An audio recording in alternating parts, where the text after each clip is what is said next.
Here to the left of me, I have Corsair's latest case that they've released, the Spec OMEGA RGB. And it comes in a white and black aesthetic, which is the one that I've got here on the desk. Also comes in a black on black. It's got tempered glass at the front, tempered glass at the side, features an RGB fan 120mm at the front and also at the rear, and has Corsair's Node Pro controller unit, which allows you to sync this case with the likes of your RGB mouse, RGB keyboard, or even your RGB LED strips, all in one synced unit.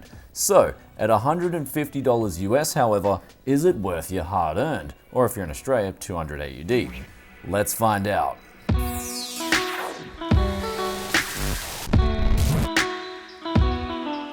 Welcome back to Tech Yes City. You can see here that the Spec OMEGA is actually Omega in pieces. The front panel is detachable, the top panel comes off with 2 screws, and at the top you can fit a 240mm rad if you wish to, at the front a 360mm rad, and at the rear of course a 120mm rad. There's also a power supply cover down here, and at the rear of the unit there are 3 SSD trays and the ability to fit 2 3.5-inch hard drives. There's also the cable management grommets, 3 of them available, and the folks at Corsair promise an easy and seamless installation of your hardware and cable management. However, we won't be able to put that to the test until we actually put a build in this PC. So what we've got here is an ASRock X470 Taichi, really good solid VRM. We've also got a Cooler Master Tough 750 watt power supply. We're going to see just how tough this thing is because we've got a 1080 Ti going in tandem with a Ryzen 7 2700. We're going to be overclocking these 2 pieces here. Also a Galax 240GB SSD, 2TB hard drive for backup storage, 16GB of Galax RGB memory. I know I haven't seen this stuff in action either. And a newcomer to the cooling market, ID Cooling. I actually have never used their coolers before. This is the Snow Edition, so it's an all-white 240mm rad cooler, which we're going to be mounting to the top of the unit. So what are we waiting for? Let's put this thing together and see what we can come up with.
So now we've completed this build, I can finally talk about what I like and what I don't like about the Spec OMEGA RGB.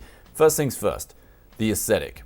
Corsair generally do a good job of getting their aesthetics right. I think with the Spec OMEGA, they've done a good job in getting this right as well. The power supply cover, that's really nice considering you can still fit a 360mm rad at the front of the case. But in this case, I decided to fit the 240mm rad at the front with the fans, and they were sort of blowing air out of the case rather than intaking, because I wanted to see that effect on this cooler, especially with the side panel off and also on. One thing I will critique, however, I couldn't fit this 240mm rad up the top of the case, like it said in the manual. When I tried to do that, the RAM and also the motherboard were interfering with installing that flush. So if you are installing a 240mm rad up the top, you may come into some problems, but that would have been perfect because the top of the case has so much breathable mesh area, and that would really help cooling, I believe.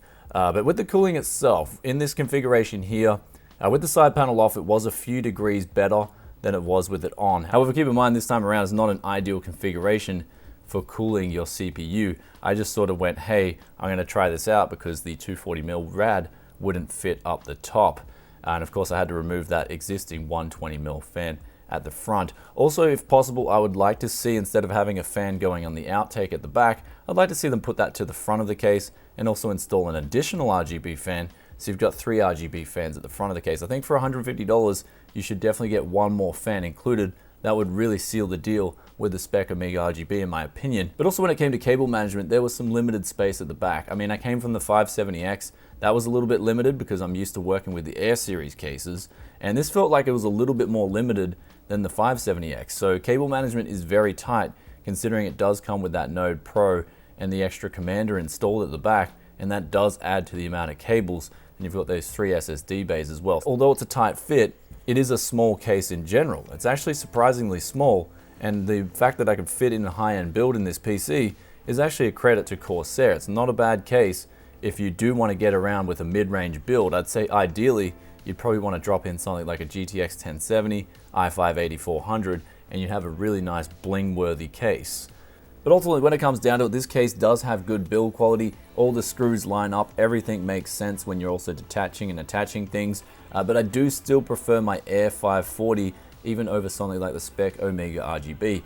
Even though the Air series is not RGB, I'm hoping Corsair will refresh that lineup and do something special with it. But if you like this aesthetic, then it's definitely got it going on. 150 US for the RGB version. They've also got the white and red versions, which come in significantly cheaper at around 90 USD. So it is a decent case if this is what you're after. And also the good news is, if you're an Aussie, the pricing in Australia is 199 AUD. So it's pretty much the same as the US pricing in terms of the dollar strength to the US dollar. But the last thing we'll talk about here are some of the parts inside. The ID Cooling 240mm rad. I've never tried this before. It does look really nice, and especially with those white tubes. It's something I really haven't seen out on the market, and it does come in at 100 Australian dollars. If you are in the US, it will cost you around 100 US, so it is a little bit more expensive, and the only place I could find it from was AliExpress. Though the cooling itself, when I found it on AliExpress, it made sense because it does perform similar to a 240mm cooler that I've purchased off AliExpress in the past. Doesn't perform anywhere near as good as Corsair all-in-ones. So the performance was kind of lackluster at 4.1 gigahertz. That was the most I could get this CPU to on the Ryzen 2700.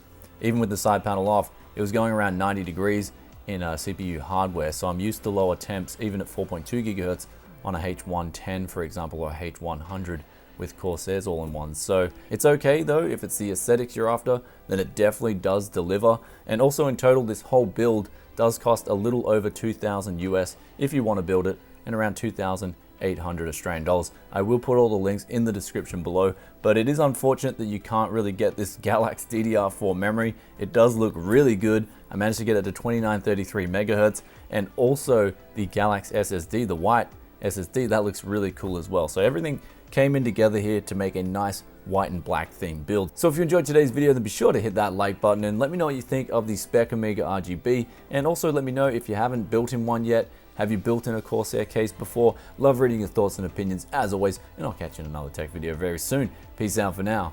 Bye. It's okay if it's the aesthetic you're after.